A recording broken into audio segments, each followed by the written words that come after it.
तो finally market में एक और भी शानदार एनएफओ जो कि डिफेंस फंड के रूप में आ चुका है।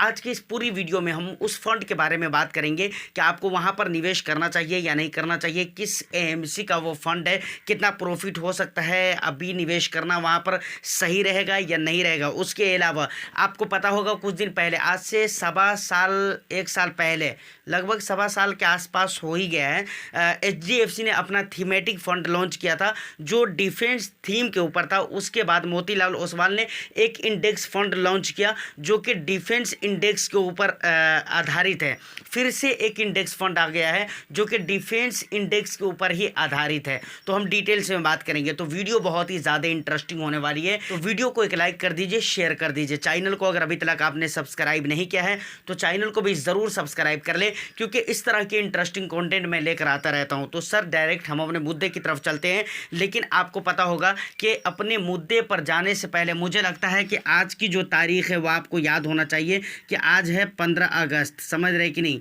और ये दिन इंडियन के लिए इतना महत्वपूर्ण डेट है जिसका जवाब नहीं।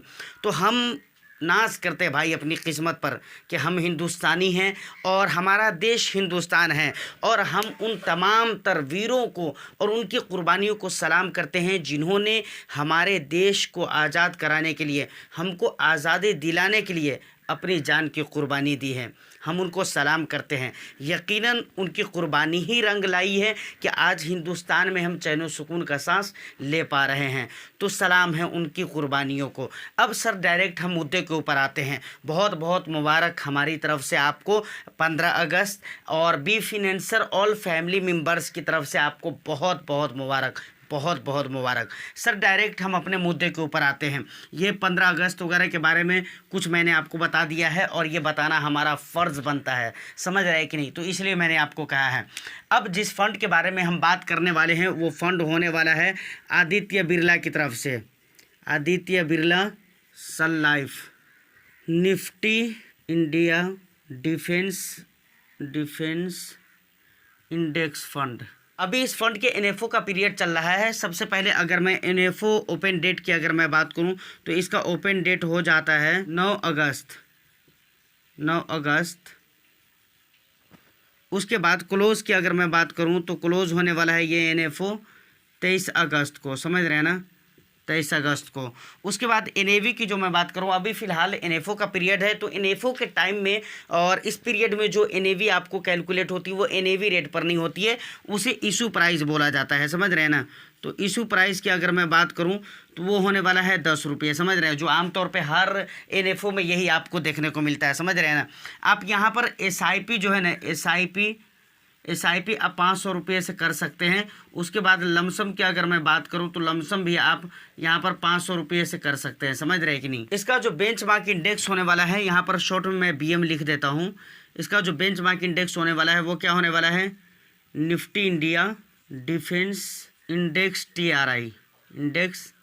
टीआरआई, ये इसका बेंचमार्क इंडेक्स होने वाला है, समझ रहे हैं ना। तो यहाँ पर ये जितनी जानकारी है वो फंड के बारे में मैंने आपको बता दिया है। अब आपको याद होगा कि आज से कुछ दिन पहले, कुछ महीने पहले, आप ये कह लीजिए 1.5 महीने 2 महीने पहले, मोतीलाल ओसवाल एएमसी की तरफ से एक फ़ंड लॉन्च किया गया था। वो भी इंडेक्स फंड था, समझ रहे हैं ना, और यहाँ पर ये भी इंडेक्स फंड है, समझ रहे हैं ना। तो अब गौर करने वाली बात यह है कि भाई उसमें, यानी Motilal Oswal Nifty India Defence Index Fund में, और दूसरी तरफ Aditya Birla Sun Life Nifty India Defence Index Fund, इन दोनों के अंदर फ़र्क क्या है। देखिए, अगर दोनों फंड की बात की जाए तो आपको मैंने बता दिया है कि भाई वो भी इंडेक्स फंड था और ये भी इंडेक्स फंड था। तो इस हिसाब से देखें तो इसमें कोई भी फ़र्क नहीं है दोनों फंड के अंदर, समझ रहे हैं ना। Nifty India Defence index TRI, समझ रहे कि नहीं, ये इसका बेंचमार्क था। मैं यहाँ पर लिख देता हूँ ताकि इसको बार बार मुझे याद दिलाना पड़ेगा। Nifty India Defence index TRI, समझ रहे हैं ना। ये बेंचमार्क था किसका, Motilal Oswal Nifty India defence, और इस फंड का भी बेंचमार्क सेम है, समझ रहे हैं ना।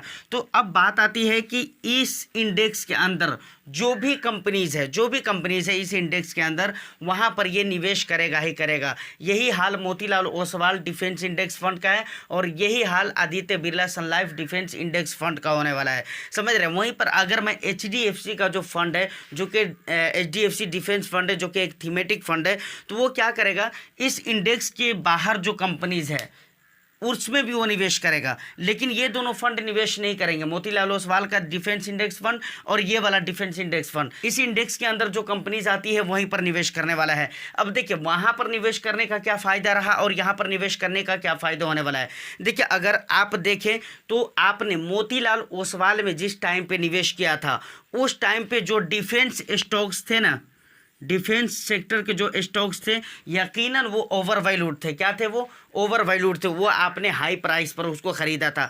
और जब उसका NFO लॉन्च हुआ था उस टाइम पे भी मैंने बहुत सारी वीडियो बनाया था और उन वीडियोस में भी मैंने 2 वीडियो में लगभग मैंने इस बात को कहा था कि भाई अभी जो आप मोतीलाल ओसवाल में निवेश कर रहे हो या फिर पहले जिन लोगों ने HDFC में निवेश किया है, तो जिन्होंने HDFC में निवेश किया उन्होंने हाई वैल्यूएशन पर ही निवेश किया था, लेकिन फिर भी उस वक्त कुछ हद तक के ठीक था। लेकिन जिस टाइम आप मोतीलाल ओसवाल में निवेश कर रहे हो तो आप हाई वैल्यूएशन स्टॉक्स को खरीद रहे हो इस फंड में निवेश करके। लेकिन अभी की अगर बात की जाए, फिलहाल की अगर बात की जाए, तो अभी आपको पता होगा कि पिछले 1 मंथ में अगर आप देखें, 1 महीने में या 1.25 महीने में आप देखें तो आपको पता चलेगा डिफेंस सेक्टर की जो कंपनीज है उसके जो स्टॉक्स है लगभग बहुत ज़्यादा तक गिर चुके हैं। अगर मैं बात करूं तो डिफेंस इंडेक्स की, तो लगभग पिछले 1 महीने में डिफेंस इंडेक्स 15% से ऊपर गिर चुका है। यानी आप ये समझ लीजिए कि 17 या फिर 18-19% गिर चुका है,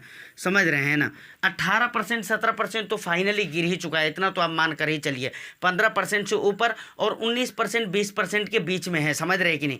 तो अब ये फायदे यहाँ पर आपको निवेश करने का होने वाला है कि भाई वहाँ पर मोतीलाल ओसवाल वाला जो डिफेंस इंडेक्स फंड था वहाँ पर आपने हाई वैल्यूएशन में ख़रीदा था और यहाँ पर आपको सस्ते रेट में जो है ना स्टॉक्स प्राप्त होने वाले हैं और यहाँ पर आपकी जो पैसे लगने वाले हैं सस्ते में आपको NAV मिलने वाली है, समझ रहे हैं। तो ये यहाँ पर एक फ़ायदा है। बाकी फंड वाइज अगर देखा जाए तो मुझे कोई फ़र्क नज़र नहीं आता है और आपको भी नहीं आना चाहिए, क्योंकि सारा कुछ सेम है, सारी चीज़ें सेम है। अब बात आती है कि यहाँ पर आपको निवेश करना चाहिए या नहीं करना चाहिए। तो मुझे लगता है कि अगर आपने मोतीलाल ओसवाल डिफेंस फंड के अंदर निवेश किया है तो आपको इस फंड में निवेश करने की कोई ज़रूरत नहीं है, समझ रहे हैं। या फिर आपके पास HDFC डिफेंस फंड है फिर भी आप नहीं निवेश कर सकते हैं, लेकिन HDFC का डिफेंस फंड है तो कुछ देर के लिए आप निवेश कर भी सकते हैं। अगर आपके पोर्टफोलियो में मोतीलाल ओसवाल डिफेंस फंड नहीं है, तो Motilal Oswal Defence Index fund नहीं है, तो समझ रहे हैं ना। HDFC में अगर है भी तो आप निवेश कर सकते हैं, इसलिए कर सकते हैं क्योंकि वो थीमेटिक फंड है